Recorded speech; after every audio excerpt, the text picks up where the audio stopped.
इस वीडियो में हम मल्टीप्लायर और एक्सीलरेटर के कुछ क्वेश्चंस को सॉल्व करते हैं।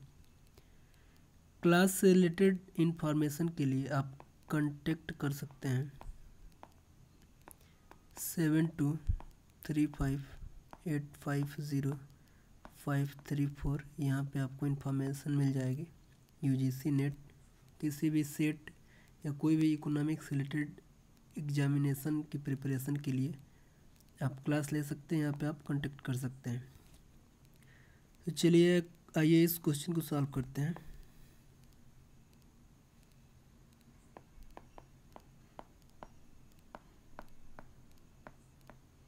इसमें पूछा जा रहा है कि subsequently arrange the process of intersection between multiplier and accelerator.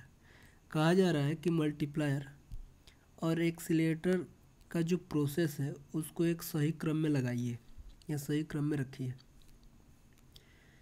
तो जैसा कि हम जानते हैं कि जो नेशनल इनकम में चेंज आता है वो मल्टीप्लायर एंड इन्वेस्टमेंट में किए गए चेंज के मल्टीप्लिकेशन के इक्वल होता है। यानी इनकम में जो चेंज आता है वो इन्वेस्टमेंट के वजह से आता है। In the case of multiplier, जो लोग क्लास ले रहे हैं उसको बहुत अच्छी तरीके से इस चीज़ को समझ रहे हैं। मल्टीप्लायर की वजह से जो भी नेशनल इनकम में चेंज आएगा तो उसके पीछे रीज़न ये है कि सबसे पहले ऑटोनोमस, ये और ये नेचर में ऑटोनोमस होगा, ध्यान रखिएगा। तो जो ऑटोनोमस इन्वेस्टमेंट है उसके वजह से गिवन मल्टीप्लायर पे जो नेशनल इनकम में चेंज आएगा इसको मल्टीप्लायर इफेक्ट बोला जाता है। तो इसको अगर हम क्रम से लगाएंगे तो सबसे पहले क्या आएगा? सबसे पहले इंक्रीज इन ऑटोनोमस इन्वेस्टमेंट। जब ऑटोनोमस इन्वेस्टमेंट में इंक्रीमेंट होगा यानी डेल्टा आई इंक्रीज होगा तो उससे क्या होगा? नेशनल इनकम भी इंक्रीज होगा। नेशनल इनकम इंक्रीज किसके वजह से होगा? Through the multiplier. Through the multiplier, ठीक।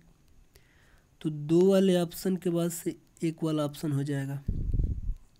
उसके बाद क्या होगा? ये प्रोसेस हो जाएगी। अब जब इनकम बढ़ जाएगा तो उसके वजह से हमारा इंड्यूस्ड इन्वेस्टमेंट बढ़ेगा थ्रू एक्सीलरेटर। क्योंकि हम जानते हैं कि जो एक्सीलरेटर होता है, एक्सीलरेटर कोफिशिएंट, यहाँ पे मैं लिखता हूँ, जैसा कि हम जानते हैं कि जो इंड्यूस्ड इन्वेस्टमेंट होता है डेल्टा आई टी टाइम पे वो new into change in income at time T. मतलब ये कि एक्सीलरेटर दिए होने पर जो भी इंड्यूस्ड इन्वेस्टमेंट में चेंज आएगा वो इंक्रीज्ड इनकम पे आएगा। कहने का मतलब ये है कि एक्सीलरेटर में जो नेशनल इनकम में चेंज आता है वो पहले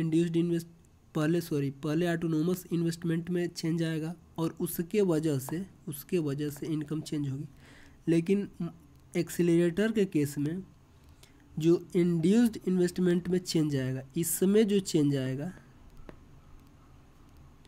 वो इनकम के बढ़ने की वजह से आएगा। बात क्लियर हो रही होगी।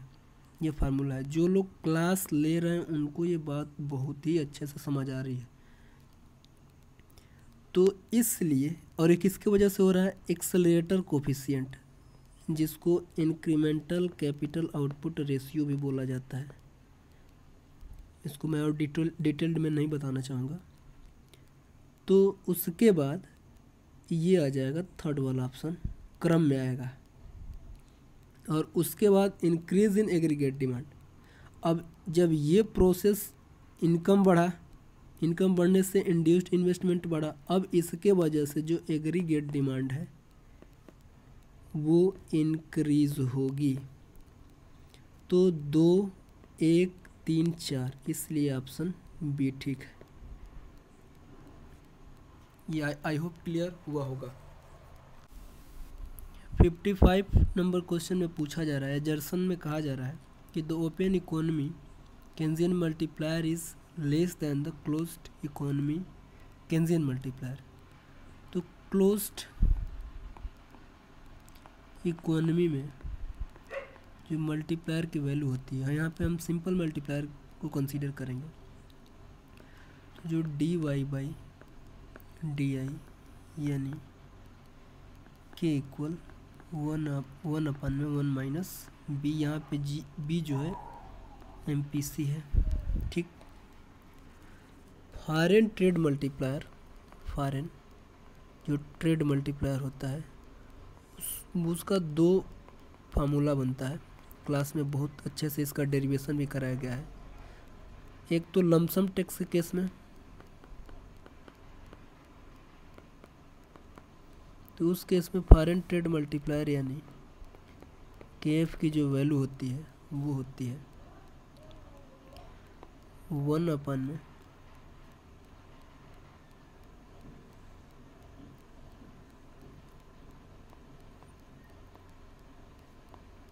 MPS plus MPM marginal propensity to import.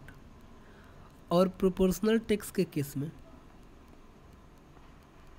Proportional tax के केस में जो फॉरेन ट्रेड मल्टीप्लायर होता है उसकी जो वैल्यू होती है वो होती है 1/1 minus B plus BT plus small m1। यहाँ पे MPS marginal propensity to save है और ये मार्जिनल प्रोपेंसिटी टू इम्पोर्ट, यहाँ पे जो भी है MPC है, T प्रोपोर्शनल टैक्स है और स्मॉल m1 जो है वो मार्जिनल प्रोपेंसिटी टू इम्पोर्ट है। तो पूछा हमसे क्या जा रहा है, हमसे पूछा जा रहा है कि ओपन इकोनॉमी में लेस होता है और क्लोज्ड इकोनॉमी में ज़्यादा होता है, यानी क्लोज्ड इकोनॉमी के रिस्पेक्ट में ओपन इकोनॉमी में जो केन्जियन मल्टीप्लायर है वो लेस होता है। तो ठीक बात है ना। यहाँ पे 1 माइनस बी है डिनोमिनेटर में, और यहाँ पे हम देख रहे हैं लमसम के केस में MPS भी है और MPM भी है। फॉरेन प्रोपोर्शनल टैक्स के केस में जो फॉरेन ट्रेड मल्टीप्लायर है यहाँ पे भी डिनोमिनेटर भी बड़ा है। तो इस केस में होगा क्या, जो सिंपल मल्टीप्लायर है यानी क्लोज्ड इकोनॉमी का वो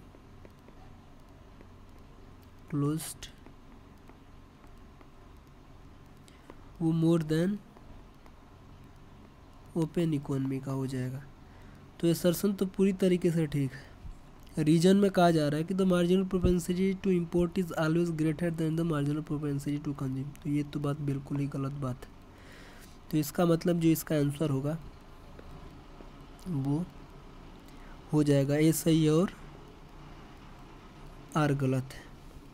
31 क्वेश्चन पे आते हैं। पूछा जा रहा है कि foreign trade multiplier can be expressed. Foreign trade multiplier का मतलब क्या है कि जहाँ पे एक्सपोर्ट और इंपोर्ट हो रहा हो, नेट एक्सपोर्ट की बात की जा रही है। तो यहाँ पे तो पॉजिटिव है तो इसलिए ये होगा नहीं। यहाँ पे एक्सपोर्ट माइनस इंपोर्ट है, नेट एक्सपोर्ट की बात की जा रही है। जब हम फॉरेन ट्रेड मल्टीप्लायर निकालते हैं तो नेट एक्सपोर्ट ही हमारा, उसी के रिस्पेक्ट में हम डेरिवेशन करते हैं तो हमारा फॉरेन ट्रेड मल्टीप्लायर आता है। यहाँ पे माइनस ही कर दिया गया है, कंजम्पशन माइनस इन्वेस्टमेंट, जो AD के इक्वल नहीं है। ये भी एग्रीगेट डिमांड के इक्वल नहीं है तो इसलिए गलत हो जाएगा। और ये भी AD के इक्वल नहीं है, नॉट इक्वल AD, तो इसलिए ये भी गलत हो जाएगा। तो जो सही आंसर है वो B है। 28 जो क्वेश्चन है उसमें दिया गया है कि जो हमारा सेविंग फंक्शन है,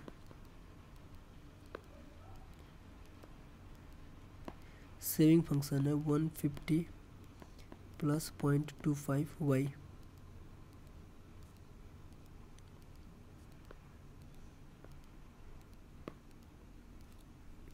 हमसे पूछा है the value of Keynesian multiplier will be. भाई सीधी बात है ना कि ये MPS है, MPS 0.25, तो जो MPC है वो क्या होगी 0.75, क्योंकि 1 माइनस MPS, सीधी बात है। तो जब MPC 1.7 है 0.75 है तो यहाँ से के की वैल्यू क्या होती है, कोई वैल्यू पुट कर लीजिए, MPSC रख लीजिए, तो क्या हो जाएगा 1/0.25, यानी ये 100/25 हो जाएगा और 4 हो जाएगा, तो इसलिए इसका आंसर बी ठीक है। क्वेश्चन नंबर 5 पे आते हैं। Combined effect of accelerator and multiplier is known as. तो देखिए दो चीज़ है इसमें।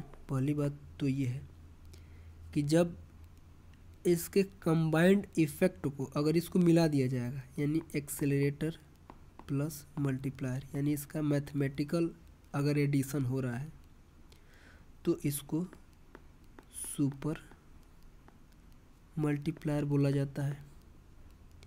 इसके इफेक्ट को एक्सीलरेटर मल्टीप्लायर की वजह से जो चीज़ बनेगी उसका डेरिवेशन क्लास में कराया गया बड़ा अच्छे से कि सुपर मल्टीप्लायर को कैसे फाइंड आउट किया गया है, और जो उसकी वैल्यू आती है केस इक्वल आती है 1/(1 - c - न्यू), जहाँ पे c MPC है और जो न्यू है मार्जिनल प्रोपेंसिटी टू इन्वेस्टमेंट। ठीक, तो इसके इफ़ेक्ट को अगर इकोनॉमी में मल्टीप्लायर और एक्सीलरेटर का अगर इफ़ेक्ट बन रहा है, इसके इफ़ेक्ट को इकोनॉमी में, इसके वजह से नेशनल इनकम में बहुत बड़े स्तर पे परिवर्तन आएगा, मल्टीप्लायर के रिस्पेक्ट में बहुत ज़्यादा से, तो इसको लीवरेज इफेक्ट भी कहा जाता।